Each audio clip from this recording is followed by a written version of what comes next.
হ্যাঁ, তো মানে প্রতিটা গাছই মানে যে কোনো ফল গাছ থেকে কিন্তু আমরা ভালো ফলন পেতে পারি। তো সেই দিকেও আমাদের লক্ষ্য রাখতে হবে, ঠিক আছে? তো মানে ফল গাছ মানে কি সেটার যত্ন নিতে হবে। তো কোনো ফল গাছের যত্ন হয়তো বেশি, আবার হয়তো কম। তো এরকমের করেই একেকটা গাছের একেক ধরনের যত্ন, ঠিক আছে?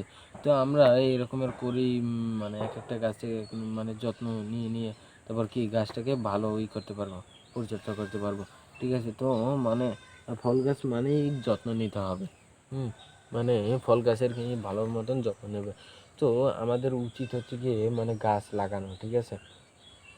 যেমন এই নারকেল গাছটার থেকে কিন্তু আমরা বিভিন্ন ধরনের উপকারিতা পেয়ে থাকি। যেমন এইটার যে বাইলটা হয়, হ্যাঁ? বাইলটা কিন্তু সবুজ থাকে, হ্যাঁ? প্রথমে পরে ধীরে ধীরে পেকে যায়, ঠিক আছে?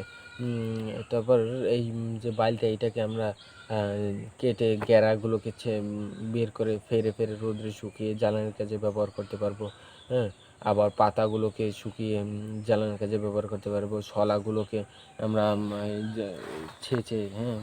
চাকু দিয়ে বের করে শলাগুলোকে বের করে ঝাড়ু বানিয়ে ব্যবহার করতে পারবো।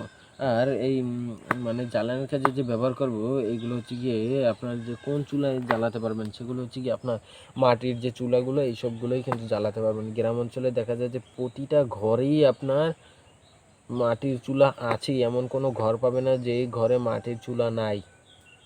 হুম? যে ঘরে পাবেন না। শহরেও দেখবেন যে কয়েকটা বাড়িতে মাটির চুলায় রান্না করে ছাদের উপরে বসে। হুম? তো আপনার এই যে মাটির চুলায় রান্না করা যাবে, এগুলো মূলত মাটির চুলায় রান্না করে এইসব জ্বালানি কাজ দিয়ে। হুম? আর আপনার এই যে মানে একটা গাছ থেকে আপনি কিন্তু ভালোই উপকারিতা পাবেন, ঠিক আছে? মানে একটা গাছ দিয়ে একটা নারকেল গাছে কিন্তু ভালো করে দেবে। তারপর আবার আপনার এই একটা গাছ থেকে একটা নারকেল গাছ মানে ওই যে তারপর এটা থেকে কিন্তু ডাবও হবে, হ্যাঁ? একটা নারকেল গাছে কিন্তু এরকম ডাব হয়, ঠিক আছে? ওই ডাবগুলো আপনার আম ডাবগুলোই আপনারা পেড়ে নিয়ে ডাব খেতে পারেন। ডাবের পানি খাওয়া যায়। ডাবের পানি কিন্তু একটু ঘোলা ঘোলা টাইপের হয়, মানে একটু ঘোলা টাইপের হয়, ঠিক আছে? তো সেই পানিটা আপনার মানে খাওয়া যায়। ওটা মিষ্টি, ওটা শরীরের দুর্বলতা কমায়। আপনার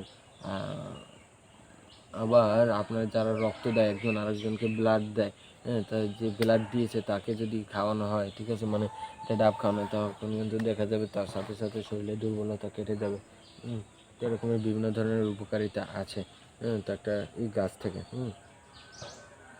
তো আপনারা সেই দিকেও খেয়াল রাখবেন, ঠিক আছে? আর একটা নারকেল গাছ থেকে কিন্তু আমরা বিভিন্ন ধরনের উপকারিতা পেয়ে থাকি, হ্যাঁ? মানে একটা